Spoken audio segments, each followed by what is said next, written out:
황혼이 짙게 깔린 저녁, 김민준 씨는 67살의 나이로 침실 한가운데에 서 있었습니다. 익숙하면서도 낯설게 느껴지는 방 안의 공기는 무겁게 가라앉아 있었고, 지난 세월의 침묵과 반복된 일상이 짓누르는 듯했습니다. 그의 손에는 낡고 해진 가죽 여행 가방이 들려 있었습니다. 한때는 존경받는 기술자로서 수많은 출장길에 그와 함께했던 이 가방은 이제 몇 가지 신중하게 고른 물건들만을 담고 있었습니다. 그의 시선은 침대 옆 탁자에 놓인 빛바랜 사진 한 장에 멈췄습니다. 젊은 시절에 이수정 씨가 환하게 웃고 있는 모습이 담긴 사진이었습니다. 그들의 눈빛은 희망으로 반짝였고 함께 꿈꾸었던 행복한 노년의 약속들이 떠올랐습니다. 40년 세월의 무게를 담은 듯한 깊은 한숨과 함께 그는 사진을 조용히 뒤집었습니다. 환하게 웃던 얼굴은 사라지고 텅 빈 종이 뒷면만이 보였습니다. 그는 방을 마지막으로 둘러보았습니다.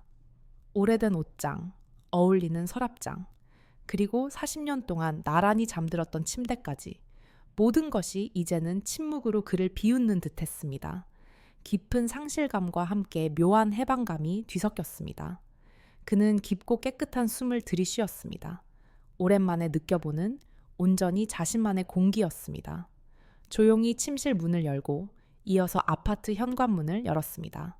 뒤에서 찰칵하고 잠기는 문소리는 거의 들리지 않았지만 그것은 한 시대의 끝을 알리는 듯한 분명한 소리였습니다. 그는 뒤돌아보지 않았습니다. 장면은 갑작스럽게 바뀌었습니다. 밝은 아침 햇살이 작고 소박한 오두막집 창문으로 쏟아져 들어왔습니다. 김민준 씨는 간단한 나무 현관에 앉아 있었습니다. 신선한 공기는 촉촉한 흙냄새와 피어나는 들꽃 향기를 실어 날랐습니다. 그의 손에는 따뜻한 약초 차 한 잔이 들려 있었습니다. 더 이상 인스턴트 커피나 서두르는 아침은 없었습니다. 그의 눈은 작고 정성껏 가꾼 텃밭을 따라 움직였습니다. 흙에서 돋아나는 어린 푸른 싹들은 미래의 수확을 약속하고 있었습니다. 그는 자신의 손으로 직접 씨앗을 심고 매일 정성껏 가꾸었던 만족감을 기억했습니다. 작은 탁자 위에는 반쯤 완성된 나무 조각이 놓여 있었습니다. 날개를 펼치고 금방이라도 날아오를 듯한 섬세한 새 한 마리였습니다. 그는 그것을 들어 올렸고 굳은 살 박힌 손가락으로 나무의 매끄러운 곡선을 따라 만져보았습니다. 희미한 미소가 그의 입가에 번졌습니다. 그의 눈에는 일상의 무게에 눌려 오랫동안 잠들어 있던 창조적인 불꽃이 다시 타오르고 있었습니다. 숨막히는 일상에서 벗어나 이 조용하고 소박한 삶이 바로 그의 새로운 시작이었습니다. 안녕하세요, 여러분. 오늘은 한 남자의 인생 역전 이야기, 바로 김민준 씨의 놀라운 삶의 변화에 대해 들려드릴까 합니다. 67살이라는 적지 않은 나이에 모든 것을 뒤로하고 새로운 삶을 찾아 떠난 그의 이야기는 분명 많은 분들에게 깊은 울림을 줄 것이라 생각합니다.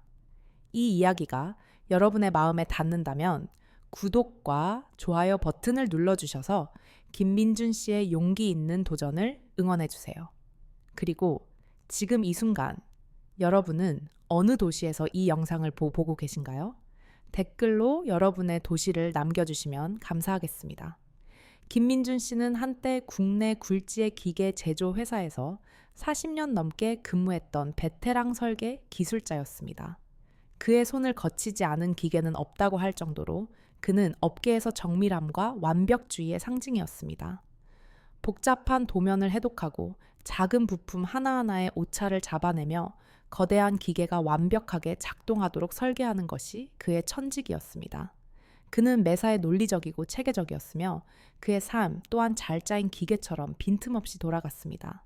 동료들은 그의 꼼꼼함과 탁월한 문제 해결 능력에 경의를 표했고 후배들은 그를 롤모델로 삼았습니다.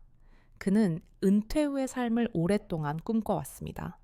그의 머릿속에는 늘 그림 같은 노년의 모습이 그려져 있었습니다. 오랫동안 미뤄왔던 취미인 나무 공예를 위해 차고 한쪽에 작은 작업실을 만들고 싶었습니다. 섬세한 손길로 나무를 깎아 멋진 작품을 만드는 상상을 하곤 했습니다. 또한 서재에 가득 쌓인 고전 소설들을 느긋하게 다시 읽으며 바쁜 직장 생활 때문에 놓쳤던 삶의 깊이를 음미하고 싶었습니다. 아내인 이수정 씨와 함께라면 아파트 베란다에 작은 화단을 가꾸고 주말에는 가까운 공원으로 산책을 나가 손을 잡고 걸으며 소소한 행복을 누릴 수 있을 것이라고 믿었습니다. 매일 아침 6시에 일어나 출근 준비를 할 필요 없이 따뜻한 커피 한 잔과 함께 신문을 읽는 여유로운 아침을 꿈꿨습니다. 이제 남은 인생은 그저 편안하고 평화롭게 흘러갈 것이라고 그는 굳게 믿었습니다. 드디어 은퇴의 날이 찾아왔습니다. 회사에서 성대한 퇴임식이 열렸고 수많은 동료와 후배들이 그의 노고에 감사하며 박수를 보냈습니다. 김민준 씨는 그날 밤 벅차오르는 감동과 함께 이제는 정말 모든 짐을 내려놓았다는 해방감을 느꼈습니다. 그의 마음은 희망과 기대감으로 가득했습니다. 드디어 꿈에 그리던 여유로운 삶이 시작되는 것이었습니다. 첫 달, 그는 여전히 습관처럼 새벽 6시에 눈을 떴습니다.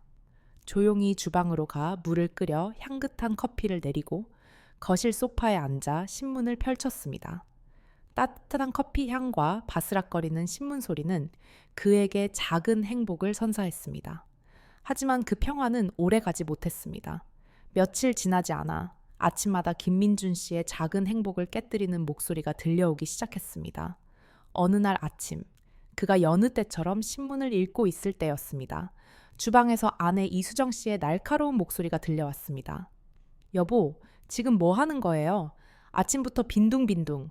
이제 할 일 없다고 완전히 손 놓은 거예요. 당신, 이제 할 일 많아요. 김민민 씨는 순간 멍해졌습니다. 꿈꿔왔던 평화로운 아침은 순식간에 사라지고 그 자리를 불편한 침묵과 아내의 날카로운 시선이 채웠습니다. 그의 은퇴는 자유가 아닌 새로운 의무의 시작을 알리는 신호탄이었던 것입니다. 김민준 씨는 아내의 갑작스러운 반응에 당황했지만 처음에는 그럴 수도 있다고 생각했습니다. 평생 직장에만 매달려 살다가 갑자기 집에 하루 종일 머무는 남편이 어색하고 답답하게 느껴질 수도 있겠다고 스스로를 이해시키려 노력했습니다. 그래서 그는 아내의 말대로 집안일에 적극적으로 나서기 시작했습니다. 그의 오랜 직장 생활에서 몸에 밴 꼼꼼함과 체계적인 습관은 집안일에도 그대로 적용되었습니다. 그는 설거지를 할 때도 그릇의 종류별로 정리하고 청소를 할 때도 보이지 않는 구석까지 먼지 한 톨 없이 깨끗하게 닦아냈습니다. 빨래를 갤 때도 각을 맞춰 반듯하게 정리했고 장을 볼 때도 필요한 물건의 목록을 미리 작성하고 가격을 비교하며 효율적으로 움직였습니다. 그는 자신의 노력이 아내에게 도움이 되고 그들의 관계를 더욱 돈독하게 만들 것이라고 믿었습니다. 하지만 그의 기대와는 달리 아내 이수정 씨의 불만은 점점 더 커져만 갔습니다. 김민준 씨가 아무리 노력해도 아내의 눈에는 모든 것이 못마땅해 보였습니다. 그가 빨래를 개면 아이고, 그걸 빨래 개는 거라고 했어요? 다시 해요. 이렇게 대충 개면 옷 다 구겨지잖아요. 라는 잔소리가 돌아왔습니다. 장을 보고 돌아오면 장을 본다고 돈은 왜 이렇게 많이 썼어요? 아무거나 사면 어떡해요? 제가 좋아하는 건 하나도 없잖아요. 라며 불평했습니다. 청소를 마친 후에도 청소기 돌린 거 맞아요? 머리카락이랑 먼지가 그대로인데 이건 안 보여요? 당신 눈에는 아무것도 안 보이는 거예요. 라는 비난을 들어야 했습니다. 무엇을 해도 칭찬은커녕 구박과 잔소리만 늘어갔습니다.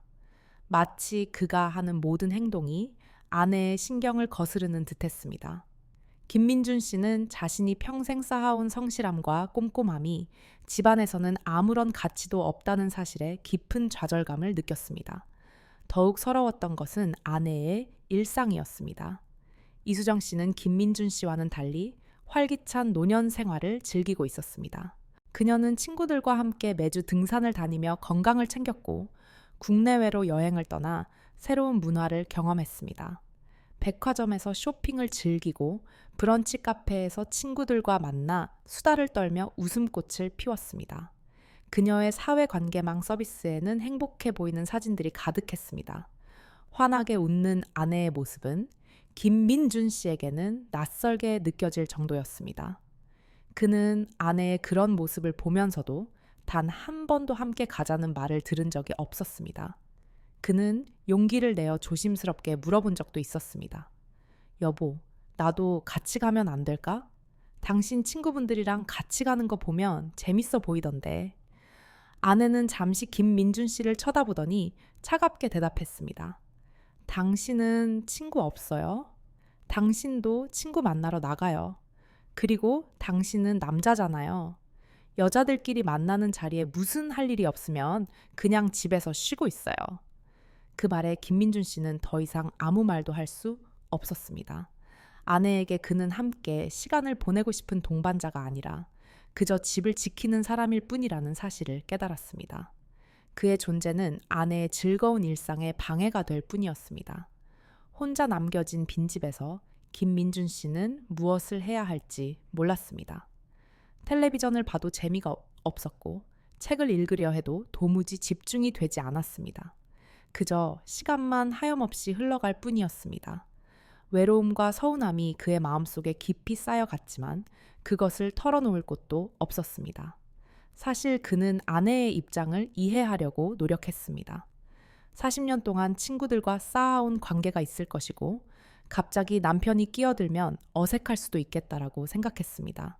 하지만 가끔이라도, 정말 아주 가끔이라도 여보, 같이 갈래요? 라는 따뜻한 말 한마디가 그렇게 어려운 일일까요? 그는 은퇴하면 그동안 바쁘다는 핑계로 많이 못했던 아내와의 데이트를 즐기고 여유롭게 함께 시간을 보낼 수 있을 것이라고 기대했습니다. 하지만 그것은 그만의 착각이었을 뿐이었습니다. 그의 노년은 시작부터 삐걱거렸고 그는 점점 더 깊은 고립감 속으로 빠져들었습니다. 어느 날 점심때였습니다. 김민준 씨는 아침부터 집안일을 돕느라 분주했습니다. 빨래를 널고 화장실 청소를 마치고 나니 배가 고파왔습니다. 아내 이수정 씨는 거실에서 텔레비전을 보고 있었습니다. 그가 점심 식사를 준비할까 망설이고 있을 때 아내의 목소리가 들려왔습니다. 이젠 삼시 세끼 차리는 것도 지겨워 죽겠어요. 나도 지쳤어요. 이제 당신이 알아서 드세요. 김민준 씨는 잠시 멈칫했지만 이내 고개를 끄덕였습니다. 평생 가족을 위해 헌신했던 아내의 노고를 모르는 바는 아니었습니다. 그는 조용히 부엌으로 가서 라면 봉지를 꺼냈습니다. 냄비에 물을 붓고 불을 켠 후 능숙하게 라면을 끓였습니다. 별것 아닌 일이라고 생각했습니다. 라면 하나 끓여 먹는 것도 못할 나이는 아니니까요. 그는 혼자 식탁에 앉아 김치와 함께 라면을 먹기 시작했습니다. 그런데 그 모습을 본 아내 이수정 씨가 비아냥거리듯 말했습니다. 당신은 혼자 입만 챙겨서 좋겠어요. 가족들 식사는 생각하지 않아도 되니까 말이에요. 순간 김민준 씨의 젓가락이 멈췄습니다. 차려달라고 한 적도 없었고 오히려 혼자 알아서 먹으라고 해서 그렇게 한 것이었는데 그마저도 구박의 이유가 되는 현실에 그는 말문이 막혔습니다. 그럼 어떻게 하라는 거야? 차리기 싫다면서 먹지도 말라는 거야? 속으로는 그런 말이 목까지 올라왔지만 입 밖으로는 나오지 않았습니다. 40년을 함께 산 아내와 라면 한 그릇 때문에 싸우고 싶지 않았습니다. 분명 아내는 점심을 먹었다고 했는데 자신이 뭘 잘못한 것인지 알 수 없었습니다. 하지만 그 순간부터 김민준 씨는 밥을 먹을 때마다 눈치를 보게 되었습니다. 뭘 먹어도 어떻게 먹어도 비난의 대상이 될 것 같은 기분이었습니다. 차라리 아내가 외출했을 때가 훨씬 편할 정도였습니다. 김민준 씨는 젊을 때부터 낚시를 좋아했습니다.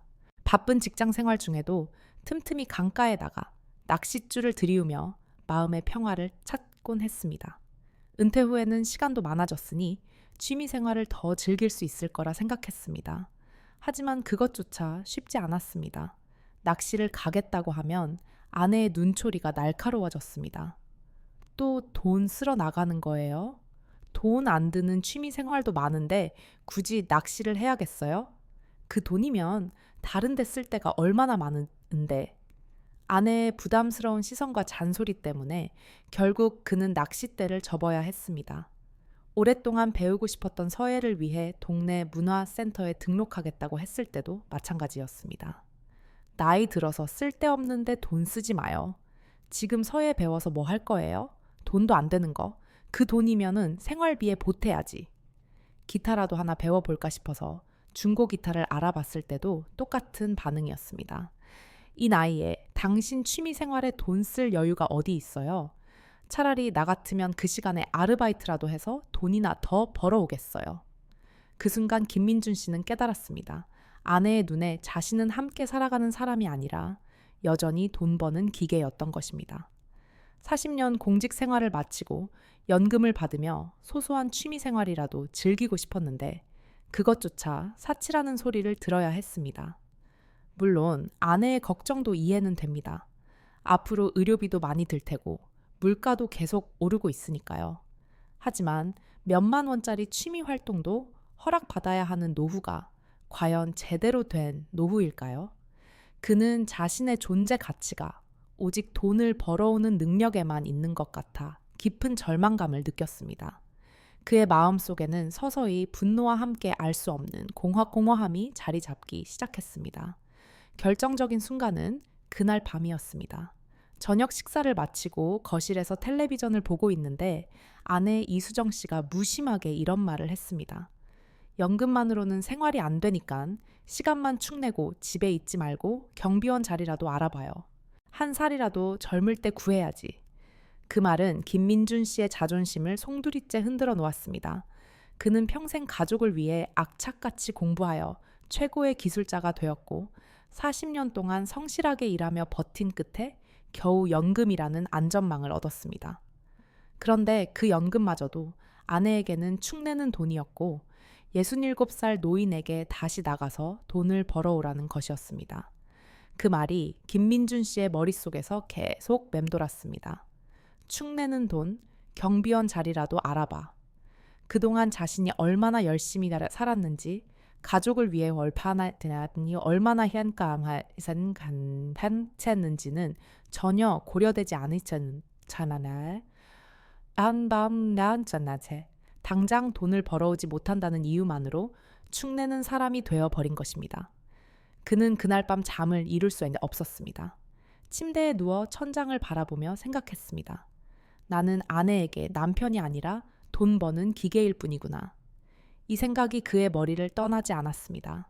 40년을 함께한 아내였지만 그는 더 이상 한 사람으로서 존중받지 못한다는 사실을 받아들일 수 없었습니다. 그리고 조금씩 그러나 분명하게 그의 마음속에 한 가지 결심이 자리 잡기 시작했습니다. 이렇게 살다 죽는 게 내 인생의 끝이어야 할까? 가장 참기 힘들었던 순간은 가족들이 모두 모인 자리에서 벌어졌습니다.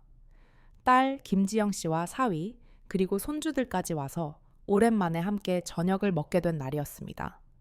김민준 씨는 괜히 마음이 들떠 있었습니다. 요즘 집에서 아내와 둘이서만 지내다 보니 말할 상대도 없었는데 오늘만큼은 가족들과 즐겁게 이야기하며 밥을 먹을 수 있을 거라 생각했습니다. 오늘은 웃으면서 식사할 수 있겠지. 그런 기대를 품고 식탁에 앉았습니다. 손주가 학교 이야기를 하고 딸이 직장 이야기를 하는 모습을 보니 정말 행복했습니다. 그런데 갑자기 아내 이수정 씨의 입에서 나온 말이 그의 가슴을 무너뜨렸습니다. 얘들아, 너희 아버지 요즘 뭐 하는 줄 아니? 지겨워 죽겠어. 연금만 축내면서 하루 종일 집에만 있어. 내가 없으면 밥 한 끼도 못 챙겨 먹으면서 말이야. 순간 식탁 위에 숟가락 소리가 뚝 끊겼습니다. 딸은 어색하게 웃으며 고개를 숙였고 사위는 다른 화제를 꺼내려고 애썼습니다. 하지만 그 순간 김민준 씨의 귀에는 아내의 말만 메아리 쳤습니다. 연금만 축내는 사람, 밥 한 끼도 못 챙기는 사람. 그때 손주가 순진하게 물었습니다. 할아버지, 이제 일 안 해야 하네요? 그 말에 김민준 씨는 웃어 보이려고 했지만 얼굴 근육이 굳어버렸습니다. 손주 앞에서, 자식들 앞에서 그는 한순간에 무능한 노인으로 전락해 있었습니다. 평생 악착같이 공부해서 최고의 기술자가 되었고 40년 넘게 일하며 가족을 위해 살아왔는데 그 모든 세월이 단 한순간에 조롱거리로 바뀌는 듯했습니다. 딸 김지영 씨가 조심스럽게 말했습니다. 엄마, 그런 말씀은 애들도 있는데. 하지만 아내는 멈추지 않았습니다. 뭐가 잘못된 말이야. 사실이잖아. 나이도 젊은데 늙은이 마냥 집에서 빈둥거리기만 하잖아. 그 순간 김민준 씨의 가슴에서 무언가 찌릿하게 타고 아린 느낌이 들었습니다. 아내의 말은 단순한 불평이 아니라 그의 인생 전체를 부정하는 말이었기 때문입니다. 식사는 어색하게 끝났고 가족들은 일찍 돌아갔습니다. 그날 밤 김민준 씨는 정말 잠을 이룰 수 없었습니다. 누워서 눈을 감아도 아내의 목소리가 귓가에 맴돌았습니다. 그날 이후 그의 마음속에는 단 하나의 결심이 자리 잡았습니다. 이 결혼 생활이 맞는 거야? 차라리 혼자가 편하지 않을까? 그는 정말 심각하게 이혼을 생각해 보았습니다.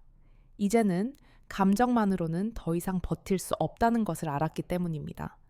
정말로 이혼을 한다면 현실적으로 어떻게 살아가야 할지부터 냉정하게 계산해 봐야 했습니다. 그날 밤, 그는 처음으로 자신의 경제 상황을 정확히 파악해 보기 시작했습니다. 통장을 펼쳐보니 아내가 그동안 관리해왔던 저축이 생각보다 많이 남아 있었습니다. 40년 공직 생활 동안 조금씩 모은 돈들이었습니다. 이 정도면 혼자 살아갈 수 있을까? 재산은 아내와 절반 나눈다고 치면 순간 마음이 무거워졌습니다. 내 손에 남는 게 과연 얼마나 될까? 작은 원룸 하나 얻을 수 있을까? 병원비는 어떻게 준비하지? 그래서 그는 마음속으로 가계부를 그려보기 시작했습니다. 지금 살고 있는 아파트를 팔고 절반을 나눠 가진 뒤 작은 전셋집을 구하는 시뮬레이션을 해보았습니다. 그리고 매달 나오는 연금으로 생활비를 맞춰보았습니다. 생각보다 빠듯했지만 불가능한 일은 아니었습니다. 아니, 어쩌면 눈치 보며 살아가는 지금보다 훨씬 나은 삶일 수도 있다는 생각이 들었습니다. 그 순간 그는 깨달았습니다. 그래, 재산을 절반 나누고 나면 가진 게 줄어들겠지. 하지만 최소한 자유는 얻을 수 있다. 돈은 모자라면 줄여서 살면 된다. 하지만 존중 없는 삶은 더는 견딜 수 없다. 그는 그날 일기장에 이렇게 적었습니다. 남는 게 적더라도 이제는 내 인생을 지키겠다. 펜을 내려놓는 순간 이상하게도 그의 마음은 오히려 가벼워졌습니다. 가족을 위해 평생 모아온 돈이지만 이제는 그 절반을 내려놓고라도 제 인생을 찾겠다고 다짐했기 때문입니다. 며칠 후 아내 이수정 씨는 친구들과 해외여행을 떠나기로 했다고 말했습니다. 여행 준비를 하며 분주히 오가는 아내의 모습에는 오랜만에 활력이 넘쳤습니다. 커다란 여행 가방에 여러 옷을 챙기고 거울 앞에서 화장을 고치고 전화기 너머로 친구와 신이 나서 웃고 떠드는 모습. 그런 아내를 본 지가 언제였는지 김민준 씨는 기억조차 나지 않았습니다. 하지만 그 활력에는 그를 향한 미안함이나 배려는 단 하나도 담겨 있지 않았습니다. 오히려 그에게는 차가운 무관심만이 느껴졌습니다. 여행을 떠나기 전날 밤, 아내 이수정 씨가 김민준 씨에게 말했습니다. 나 이번에 일주일은 집에 없을 거예요. 당신도 한번 혼자 살아봐요. 내가 없어도 얼마나 잘 버티는지 경험해 보라고요. 마치 선생님이 학생에게 숙제를 내주듯 하는 말투였습니다. 밥은 미리 안 해놨어요. 반찬도 안 사놨으니까 알아서 해먹어요. 설거지든 뭐든 다 스스로 해봐요. 그래야 내가 얼마나 힘들게 사는지 알지. 그 말을 들으며 김민준 씨는 잠시 헛웃음이 나왔습니다. 미안함은커녕 오히려 그에게 시험을 치르듯 떠나는 모습이 더 이상 그의 마음을 흔들지 못했기 때문입니다. 마지막까지 그를 남편이 아니라 관리 대상으로 대하는 모습에 남아있던 애정이나 미련이 깨끗하게 사라지는 것을 느꼈습니다. 그래, 이제는 정말 끝내도 되겠다. 그는 스스로에게 그렇게 말했습니다. 아내 이수정 씨가 현관문을 열고 여행 가방을 끌며 당당히 나서는 뒷모습을 바라보면서도 김민준 씨의 마음은 이상하게도 가벼웠습니다. 그동안은 혹시라도 오랜 세월 함께한 정 때문에 망설였지만 그 순간만큼은 조금의 흔들림도 없었습니다. 아내가 여행을 떠난 지 이틀째 되던 날, 김민준 씨는 마침내 변호사 사무실을 찾아갔습니다. 무슨 일로 오셨습니까? 변호사의 질문에 그는 한동안 말이 나오지 않았습니다.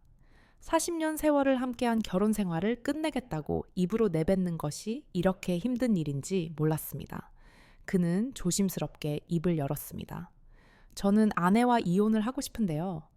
아내와는 도저히 더는 함께할 수가 없어요. 매일 구박과 무시가 일상이 되었고 가족들 앞에서도 모욕을 당했습니다. 이혼을 생각하고 있는데 현실적으로 가능한지 알고 싶습니다. 변호사는 고개를 끄덕이며 메모를 시작했습니다. 연금, 저축, 부동산, 예금은 모두 재산 분할 대상이 되죠.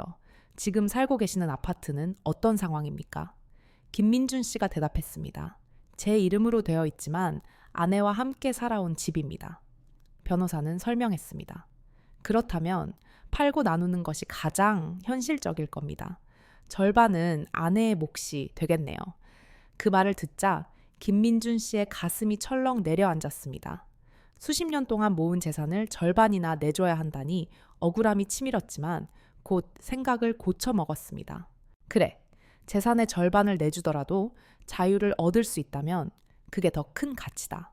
변호사는 덧붙였습니다. 거주할 곳부터 미리 알아보셔야 합니다. 원룸이나 전셋집을 미리 알아두시면 훨씬 수월해요. 또 자녀들에게는 어떻게 말씀하실지도 생각해 두셔야 하고요. 이혼은 합의하시면 수월하게 진행되지만 그렇지 않으면 예상보다 더 큰 갈등이 생길 수 있어요. 상담을 마치고 사무실을 나서는 김민준 씨의 발걸음은 묘하게도 가벼웠습니다. 비록 앞으로 넘어야 할 산이 많겠지만 이제는 길이 눈앞에 보였기 때문입니다. 아내 이수정 씨가 해외여행을 마치고 돌아온 날, 현관문이 열리며 화려한 옷차림에 쇼핑백을 든 아내가 들어섰습니다. 피부는 햇볕에 그을렸지만 표정은 환했습니다. 하지만 아내는 잠시 후 또다시 폭풍 잔소리를 시작했습니다. 이걸 이렇게 하면 어떡해요? 빨래는 왜 이렇게 하고 바닥 청소는 하기는 했어요? 여행 갔다 와서 집이 깨끗하면 얼마나 기분이 좋겠냐고요. 아, 정말 싫다. 그녀는 사사건건 트집을 잡았고 그에게 잘 지냈어? 라는 말 한마디 없었습니다. 김민준 씨는 아무 대답도 하지 않았습니다. 그저 아내의 손에 들린 쇼핑백과 휴가를 다녀온 사람의 당당한 웃음을 바라볼 뿐이었습니다. 그리고 마음속으로 다짐했습니다. 오늘이다. 더는 미루지 말자. 식탁에 마주 앉자 아내는 여행에서 있었던 일들을 늘어놓기 시작했습니다. 호텔이 얼마나 좋았는지 알아요? 내 친구 남편은 여행 경비 다 대주고 공항까지 또 데리러 왔더라고요. 우리 집 남편이랑은 너무 비교가 되지. 말끝이 흐리기도 전에 김민준 씨는 조용히 말을 꺼냈습니다. 여보, 우리 이쯤에서 그만합시다. 아내는 순간 눈을 크게 떴습니다. 뭐라고요? 그만하자고? 당신이 무슨 소리 하는 거예요? 김민준 씨는 담담하게 말했습니다. 40년을 함께 살았어요. 하지만 이제는 더는 존중받지 못하는 삶을 살고 싶지 않습니다.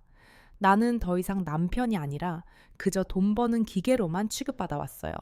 내가 이제 어떻게 해도 당신 마음에 안 들고 당신도 나 없이 혼자 사는 것이 더 편하다고 했잖아요. 나도 이제 내 남은 인생은 나를 위해 쓰고 싶습니다. 아내는 얼굴이 굳어지더니 목소리를 높였습니다. 당신 제정신이야? 이 나이에 무슨 이혼 타령이야? 당신 혼자 살 수 있을 것 같아. 김민준 씨는 단호하게 고개를 끄덕였습니다. 혼자 살아도 됩니다. 아니, 혼자가 더 편할 것 같아요. 재산은 당신과 반반으로 나눌게요. 난 돈 많이 없어도 괜찮습니다. 돈은 줄어들겠지만 최소한 당신에게 매일 모욕당하며 살지는 않겠지요. 나도 이제는 편하게 조용히 좀 살고 싶습니다. 순간 아내는 아무 말도 하지 못했습니다. 집 안은 고요해졌고 김민준 씨는 그 고요 속에서 묘한 해방감을 느꼈습니다. 이제야 비로소 그는 자신의 목소리로 자신의 인생을 말하고 있었습니다. 이혼 이야기를 꺼내고 난 뒤 아이들에게도 소식을 전해야 했습니다. 딸 김지영 씨는 이미 시집을 갔고 아들 김민수 씨는 장가들어 가정을 꾸린 지 오래라. 큰 충격은 아닐 거라 생각했지만 그래도 조심스러웠습니다. 먼저 딸에게 전화를 걸었습니다. 딸아, 아버지가 할 말이 있다. 엄마와 이혼을 생각하고 있어. 전화기 너머로 한동안 침묵이 흘렀습니다. 그러더니 딸이 조심스럽게 말했습니다. 아버지가 그렇게 말씀하신다면 얼마나 오랫동안 생각하셨을지 알 것 같아요.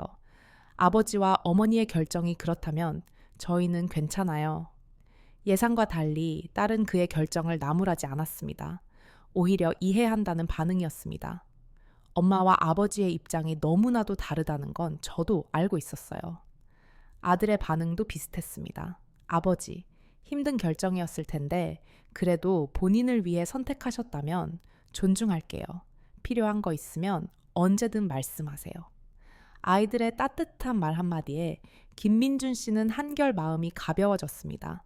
적어도 자식들은 자신의 마음을 이해해주고 있다는 생각이 들었기 때문입니다. 그 후 김민준 씨는 곧장 작은 원룸을 구했습니다. 아파트를 팔고 정리하기 전에 우선은 자신의 힘으로 살아보기 위해서였습니다. 부동산을 통해 알아본 곳은 약 19제곱미터 남짓한 방에 작은 주방과 화장실, 낡은 에어컨이 달려있는 원룸이었습니다. 크게 번듯하지는 않았지만 그에게는 세상에서 가장 자유로운 공간이었습니다. 하지만 문제는 그때부터였습니다. 그동안 아내가 도맡아왔던 사소한 일들이 그에게는 큰 벽처럼 다가왔습니다. 딸이 와서 간단히 살림을 알려줬는데 그는 하나하나가 낯설기만 했습니다. 아버지, 세탁기는 이렇게 코스 맞추고 세제는 여기다 넣는 거예요. 그는 멋쩍게 웃으며 고개를 끄덕였지만 혼자 남았을 때는 세탁기를 잘못 돌려 옷감이 줄어들고 말았습니다. 밥솥에 쌀을 씻어 넣는 것도 서툴렀습니다. 물을 맞추지 못해 죽처럼 질게 되기도 하고 반대로 딱딱하게 되기도 했습니다. 라면 하나 끓이는 것도 이제는 그의 손에 달려 있었습니다. 아버지, 계란은 끓는 물에 넣어야 돼요. 딸의 당부가 떠올라 그대로 해봤지만 이번엔 국물이 넘쳐 가스레인지가 엉망이 되었습니다. 청소기도 처음엔 다루기가 어려웠습니다. 집이 많이 좁으니 대충 쓸어도 될 줄 알았는데 먼지가 구석구석 쌓여 금세 답답해졌습니다. 냉장고 관리도 마찬가지였습니다. 그 모든 게 서툴고 힘들었지만 이상하게도 그는 즐거웠습니다. 누구의 눈치도 보지 않고 제 마음대로 배우고 실패하고 다시 해볼 수 있었으니까요. 한 번은 빨래를 잘못 돌려서 흰 셔츠가 분홍색으로 변한 적이 있습니다. 예전 같았으면 아내에게 혼났을 텐데 이제는 혼자 웃으며 다음엔 색깔별로 분리해서 해야지 하고 넘어갈 수 있었습니다. 그는 그 작은 원룸에서 매일같이 독립을 배워갔습니다. 하루하루 불편함을 겪으며 동시에 자신의 삶을 자신의 손으로 만들어가는 법을 익혔습니다. 처음엔 아내가 나가서 돈을 벌어라 할 때마다 가슴이 철렁 내려앉고 자존심이 무너져 내렸습니다. 은퇴 후까지 또다시 돈을 벌러 나가야 한다는 말이 너무도 모욕적으로 느껴졌기 때문입니다. 하지만 원룸에서 혼자 지내다 보니 생각이 달라졌습니다. 집 안에만 머물러 있으면 시간이 멈춘 듯 답답했고 몸도 마음도 점점 무거워졌습니다. 나가서 잠시라도 몸을 움직이면 오히려 활력이 생기지 않을까? 그렇게 마음을 바꾸고 그는 노인 아르바이트를 찾아보기 시작했습니다. 그러던 중 동네 야간 편의점에서 아르바이트 구인 공고를 보게 되었습니다. 밤 10시부터 새벽 2시까지 4시간의 짧은 시간이지만 단순한 일이었습니다. 처음에는 겁이 났습니다. 67살의 편의점 아르바이트라니 괜히 창피하다는 생각도 들었습니다. 하지만 막상 시작해보니 의외로 재미가 있었습니다. 각양각색의 손님들이 들어와 작은 이야기를 남기고 갔습니다. 밤늦게 공부하러 가는 대학생, 늦게 퇴근하고 맥주 한 캔 집어가는 직장인, 그리고 가끔 안부를 묻고 가는 단골 손님들. 아저씨, 요즘 자주 보네요. 새로 오신 거예요? 젊은 대학생이 친근하게 말을 걸어왔을 때 김민준 씨는 괜히 기분이 좋았습니다. 네, 얼마 전부터 시작했어요. 대단하시네요. 저희 할아버지도 이런 일 하시면 좋을 텐데. 그 말에 그는 처음으로 자신이 하는 일에 자부심을 느꼈습니다. 누군가에게는 존경받을 만한 일이었던 것입니다. 가끔 단골 아주머니가 와서는 야근 고생 많으세요 하며 따뜻한 말을 건네기도 했습니다. 그런 작은 배려들이 그에게는 큰 힘이 되었습니다. 그는 손님들에게서 오히려 삶의 활력을 얻었습니다. 이 나이에도 아직 할 수 있구나 라는 사실만으로도 가슴이 뛰었습니다. 미뤄왔던 꿈들의 실현, 그리고 그동안 아내 눈치 보며 미루던 일들도 하나둘 시작했습니다. 오랫동안 꿈꾸던 기타를 배우기 시작했습니다. 동네 음악 학원에 등록하고 중고 기타 하나를 샀습니다. 서툰 손가락이지만 줄을 튕길 때마다 새로운 세상을 만나는 기분이었어요. 처음 며칠은 손가락이 아파서 제대로 누르지도 못했습니다. 하지만 아무도 돈 아깝다, 나이 들어서 뭘 한다고 말하지 않았기에 꾸준히 연습할 수 있었습니다. 한 달 정도 지나 간단한 동요 정도는 칠 수 있게 되었습니다. 고향의 봄을 연주했을 때의 그 뿌듯함은 말로 표현할 수 없었습니다. 사회관계망 서비스 활용법도 배우기 시작했습니다. 스마트폰으로 사진을 찍고 글을 올리며 사람들과 소통하는 즐거움은 생각보다 컸습니다. 처음에는 좋아요 하나 받는 것도 신기했습니다. 그가 올린 원룸 생활 이야기에 응원합니다. 힘내세요 라는 댓글이 달리면 하루 종일 기분이 좋았습니다. 나 같은 사람 이야기를 듣고 위로받는 사람이 있겠지. 그런 생각을 하니 하루하루가 더 기대되었습니다. 서예도 다시 시작했습니다. 젊을 때 잠깐 배웠던 기억을 되살려 붓을 잡았습니다.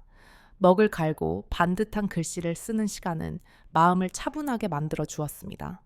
물론 경제적으로는 예전보다 빠듯해졌습니다. 아파트를 팔고 재산을 분할하고 나니 여유 자금이 많이 줄었습니다. 하지만 연금과 편의점 아르바이트 수입으로도 충분히 생활할 수 있었습니다. 예전처럼 비싼 음식을 자주 먹지는 못하지만 혼자 라면을 끓여 먹어도 누가 뭐라고 하지 않으니까 오히려 편했습니다. 가끔 치킨 하나 시켜서 혼자 먹는 소소한 사치도 즐길 수 있었습니다. 돈을 아끼기 위해 집에서 해먹는 음식이 늘었는데 요리하는 재미도 새롭게 발견했습니다. 간단한 볶음밥이나 김치찌개 정도는 이제 제법 만들 수 있었습니다. 가장 큰 변화는 돈을 쓸 때 눈치를 보지 않아도 된다는 것이었습니다. 기타 학원비를 낼 때도 서예 용품을 살 때도 아무도 그 돈이 아깝다고 말하지 않았습니다. 혼자 살면서 가장 신경 쓰게 된 부분은 건강 관리였습니다. 예전에는 아내가 챙겨주던 것들을 이제는 자신이 직접 해야 했거든요. 병원 예약도 자신이 하고, 약도 자신이 챙겨 먹고, 정기 검진 스케줄도 자신이 관리해야 했습니다. 처음에는 번거로웠지만 오히려 자신의 몸 상태를 더 정확히 알 수 있게 되었습니다. 아침마다 동네 한 바퀴 산책하는 것도 새로운 습관이 되었습니다. 예전에는 아내가 어디 가냐고 묻는 게 부담스러워서 집에만 있었는데 이제는 자유롭게 나갈 수 있었습니다. 산책하다 보면 비슷한 연배의 분들과 자연스럽게 인사를 나누게 되었습니다. 가끔 공원 벤치에 앉아 이런저런 이야기를 나누는 시간도 생겼습니다. 이혼 절차가 본격적으로 시작되면서 아내 이수정 씨와 재산 분할 협의를 해야 했습니다. 예상했던 대로 순탄하지는 않았습니다.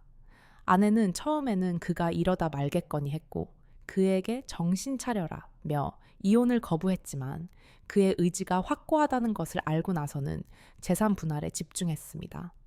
아파트는 당연히 반반이야. 저축도 마찬가지고 연금도 말이야. 나는 여태 집안일을 하면서 나가서 돈 벌어 본 적도 없는데 갑자기 어디서 뭘 하라는 거야? 그는 단호하게 대답했습니다.